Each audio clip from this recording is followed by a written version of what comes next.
Good morning. My name is Andrew Watt. I am a professional astrologer and an artist.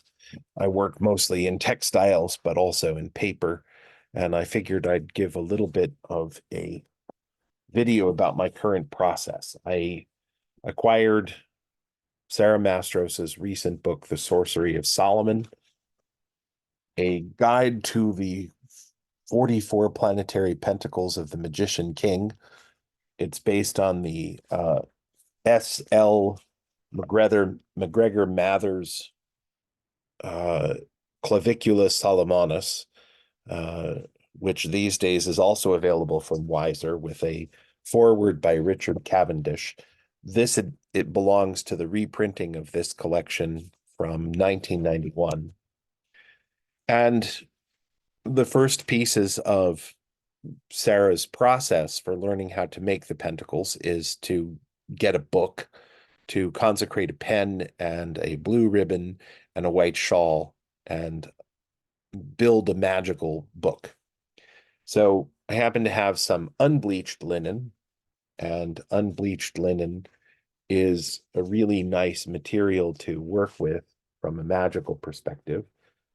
So I made a little bag to sort of hold my two books and uh, and my magical book together. And then last night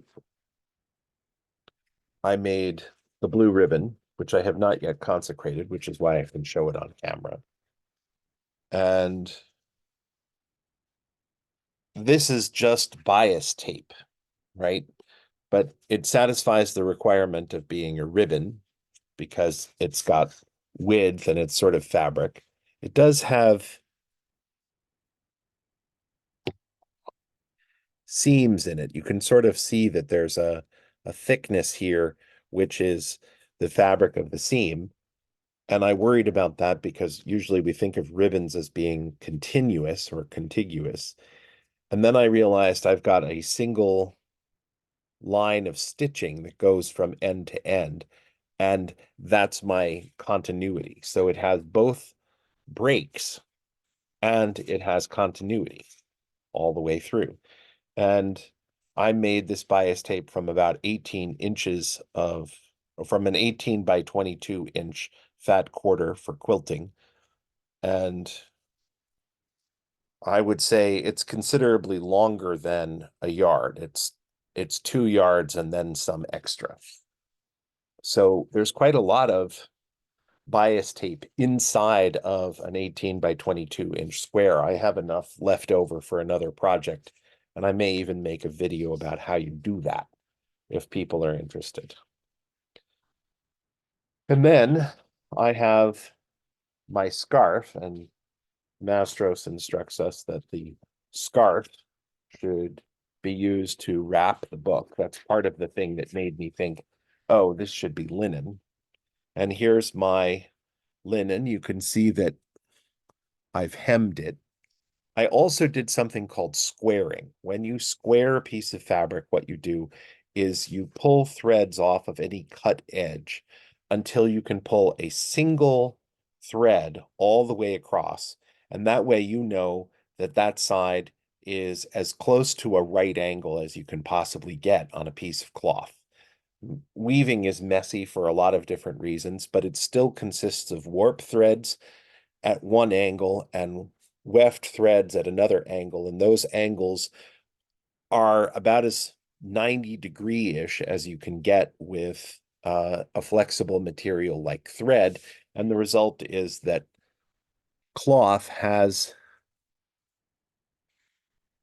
pretty square-ish characteristics. So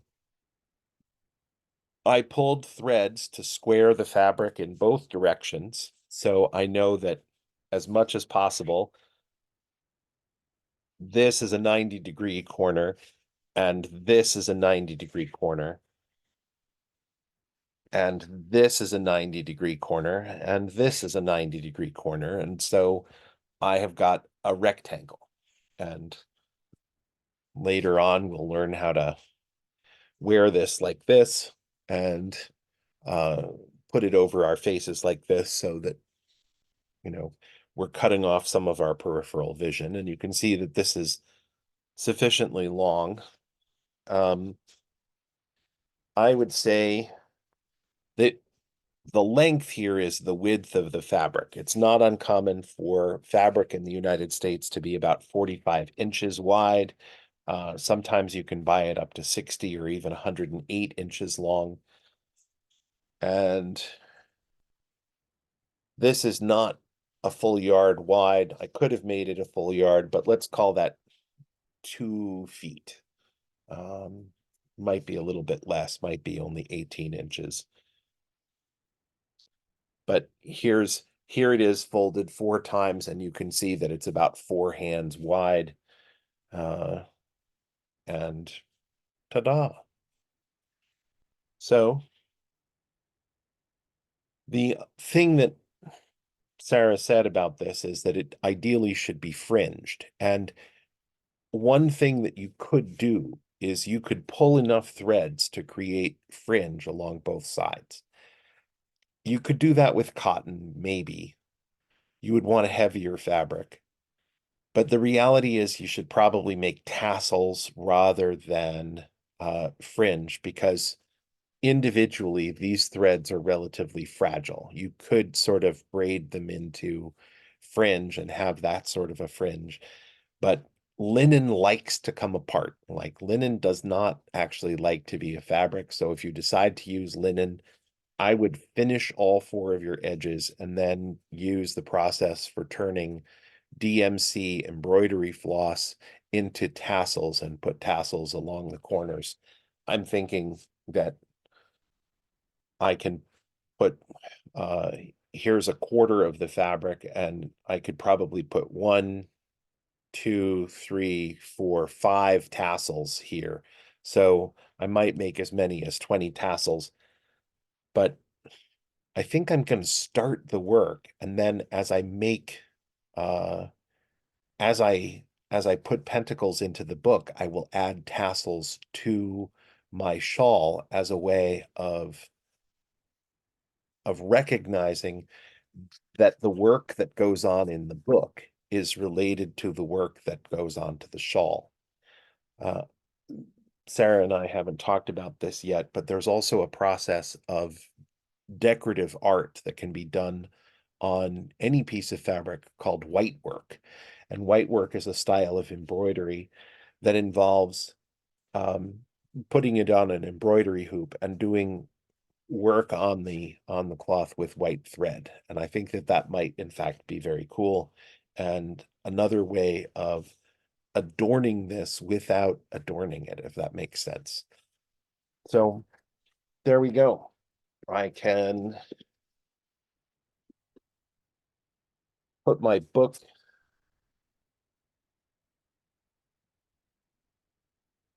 sort of in my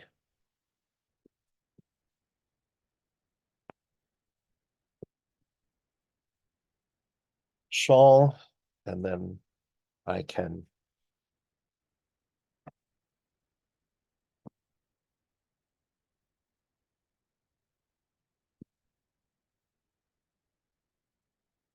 wrap my shawl around my book, and then I can take my cord, my ribbon, and wrap my ribbon and tuck my ribbon inside of itself so that I have a completed package. The ribbon is long enough that I could actually wrap in both directions. I could wrap left and right, and that might be kind of cool. But for now, I'm going to put it this way, and then into my unbleached linen bag.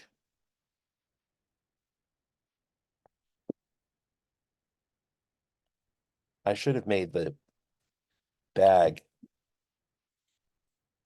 just a little bit larger, maybe to accommodate some pens, but there you go. I think it is important for astrologers, for magicians of any kind, to pick up new styles of magic from time to time. And I think this is my big learning project for 2024. I'm excited. Thank you for watching. Oh, I almost forgot. One of the things that we're also supposed to do is acquire or make an icon. And there's a picture in the frontispiece of the book, which is I think a 12th century Russian Orthodox icon. I used that to create my own. There's a video in the group on Facebook for the book where I've posted a flat picture of this, but this was me sitting down with the frontispiece in front of the fire last night and doing a pencil illustration and then inking it first thing this morning. And I think that this will be my work again to color or paint this in some fashion to secure my connection with Solomon. Now, I happen to come out of a tradition which includes a lot of Freemasonic things, and so I put pillars on either side of the door, which aren't in the original, and Solomon wears a chain around his neck that includes the 47th problem of Euclid, otherwise known as the Pythagorean triangle, for which we know algebraically as a squared plus b squared equals c squared. And I decorated it using a lot of things that I've learned from Zentangle kinds of work. And I think I have a little bit more line work to do on this, but I think for starting the work, at least, this is a good place to begin. Thanks for watching.